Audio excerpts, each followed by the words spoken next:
Family card হয়ে গেল, অঙ্গীকার পূরণ হলো। সরকারের মোটা দাগের যে নির্বাচনী ইশতেহার ছিল সেগুলো আমরা দেখেছি সরকার এই 6 মাসে করতে সমর্থ হয়েছে। 64 জেলার নেতাকর্মী তারেক রহমানের সিদ্ধান্ত জানার জন্য অপেক্ষা করছে।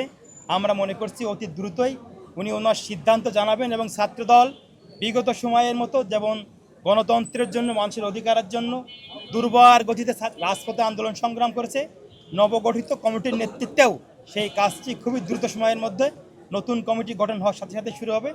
বাংলাদেশ জাতীয়তাবাদী দল এর চেয়ারম্যান জনাব তারেক রহমানের নেতৃত্বে যে সরকার গঠিত হয়েছে সেই সরকারের 6 মাস অতএব 180 দিন পূর্ণ হয়েছে। আমরা যে অঙ্গীকারগুলো দিয়েছিলাম, আমরা দেখেছি আমাদের নির্বাচনী ইশতেহারের যে অঙ্গীকারগুলো ছিল, ফ্যামিলি কার্ড, কৃষক কার্ড, কৃষি ঋণ মওকুফ, শিক্ষা, সকল কিছু নিয়ে যে আমাদের যে ইশতেহার ছিল, সেই 6 মাসে যে অগ্রগতি হওয়া দরকার আমরা দেখেছি সরকার সেই অগ্রগতি করতে সমর্থ হয়েছে। আমরা সেটাকে সমর্থন জানিয়ে আমরা শুভেচ্ছা মিছিল করেছি। আমাদের এই মিছিল থেকে স্লোগান ছিল, আপনারা দেখেছেন যে ফ্যামিলি কার্ড হয়ে গেল, অঙ্গীকার পূরণ হলো, কৃষক কার্ড হয়ে গেল, অঙ্গীকার পূরণ হলো, কৃষি ঋণ মওকুফ হলো। কৃষকের মাথা থেকে যে কষ্ট থাকে, যে এতদিন স্বস্তির যে বিষয়টা ছিল সেটা কিন্তু এসেছে। আপনারা দেখেছেন যে আমরা খাল খনন শুরু করেছি তারেক রহমানের নেতৃত্বে। প্রত্যেকটি উপজেলায় খাল খনন শুরু হওয়ার পরেই কিন্তু আমাদের উৎপাদন বাড়তে শুরু করেছে, কৃষি উৎপাদন বাড়তে শুরু করেছে। আমরা সরকারের মোটা দাগের যে নির্বাচনী ইশতেহার ছিল সেগুলো আমরা দেখেছি সরকার এই 6 মাসে করতে সমর্থ হয়েছে। সেটাকেই শুভেচ্ছা জানিয়ে বাংলাদেশ জাতীয়তাবাদী ছাত্র দলের পক্ষ থেকে আমাদের এই শুভেচ্ছা মিছিল ছিল। দলের যে বিদ্যমান কমিটি আছে সেই কমিটির মেয়াদ শেষ হয়েছে, আপনারা সকলেই অবগত আছেন।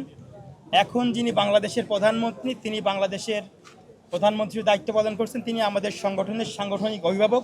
অতএব তিনি যে সিদ্ধান্ত নেবেন সেই সিদ্ধান্তের জন্যই কিন্তু আমাদের সমগ্র বাংলাদেশের ছাত্রদল, আমার মতো যারা প্রার্থী আছেন বা যারা কর্মী আছেন, বাংলাদেশের প্রত্যেকটি 64 জেলার নেতাকর্মী তারেক রহমানের সিদ্ধান্ত জানার জন্য অপেক্ষা করছে।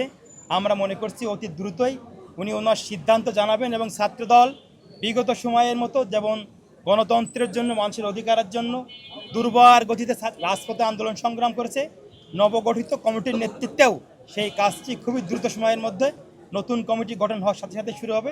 আমরা সেটা বিশ্বাস করি এবং আমরা সকলেই তারেক রহমানের সিদ্ধান্ত জানার জন্য অপেক্ষা করছি। আমরা মনে করি আমাদের সকল নেতাকর্মী এবং প্রত্যেকটি কর্মীরা, নেতাকর্মীরা সব বিশ্বাস করে তারেক রহমানের সিদ্ধান্তই চূড়ান্ত এবং তিনি যে সিদ্ধান্তগুলো বিগত সময়ে দিয়েছেন, এখন দিচ্ছেন এবং পরবর্তী দেবেন, সবগুলোই সঠিক সিদ্ধান্ত এবং বেস্ট সিদ্ধান্ত বলে আমরা বিশ্বাস করি। সামাজিক যোগাযোগ মাধ্যম থেকে শুরু করে প্রত্যেকটি, আমি দেখেছি যে রাজনীতি করেন না নারীরা এটাকে খুবই সাধুবাদ জানিয়েছেন। আপনারা দেখেছেন যে আমাদের বোনরা যারা আছেন, আমাদের মায়েরা যারা আছেন, আমাদের ভগিনীরা আছেন, বাসের চড়তে গেলে কিন্তু একটা অনাকাঙ্ক্ষিত ঘটনা ঘটে যায়, ধাক্কাধাক্কি লাগে। তো আমরা মনে করি তারেক রহমান যে সিদ্ধান্ত নিয়েছেন এবং সড়ক যোগাযোগ মন্ত্রী যে সিদ্ধান্ত নিয়েছেন, এটি বাংলাদেশের ইতিহাসে একটি যুগান্ত মাইল ফলক স্পষ্ট করেছে। এই সিদ্ধান্ত বাস্তবায়নের মধ্য দিয়ে